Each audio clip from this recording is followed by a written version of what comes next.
For the second time in less than a year, a courtroom has found a Roundup weed killer responsible for causing cancer.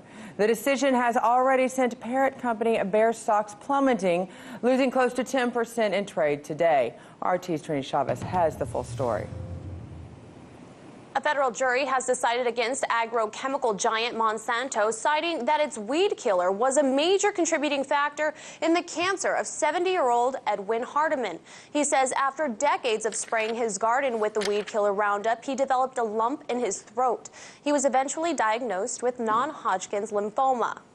For about 40 years, Monsanto has known that its product Roundup can cause cancer. Mr. Hardeman used it for 25 years and he contracted a type of cancer called non-Hodgkin's lymphoma. This lawsuit seeks damages for his cancer. This is the second time in 8 months a jury has reached that verdict.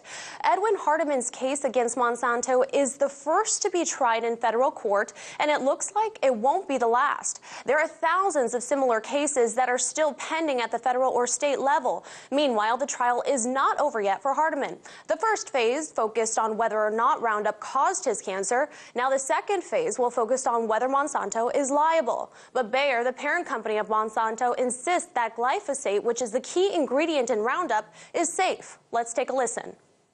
When I took Monsanto's deposition, I took their corporate representative deposition, he said to me that there's no evidence across the board that there's any association with cancer. That's just nonsense. There is a mountain of evidence. And this company needs to get straight and to be honest with its customers and say, listen, there is evidence that it's associated with cancer, and let people make a choice about whether or not they use the product. This case is about failure to warn. And the simple fact is they haven't warned, and they're going to keep being sued until they do. Now, it's unclear whether the jury might award Hardeman in damages if they award him anything at all. But last August, in the first state trial over whether Roundup can cause cancer, jurors awarded former school groundskeeper Dwayne Johnson $289 million in punitive and compensatory damages. A judge later reduced that award to $78 million.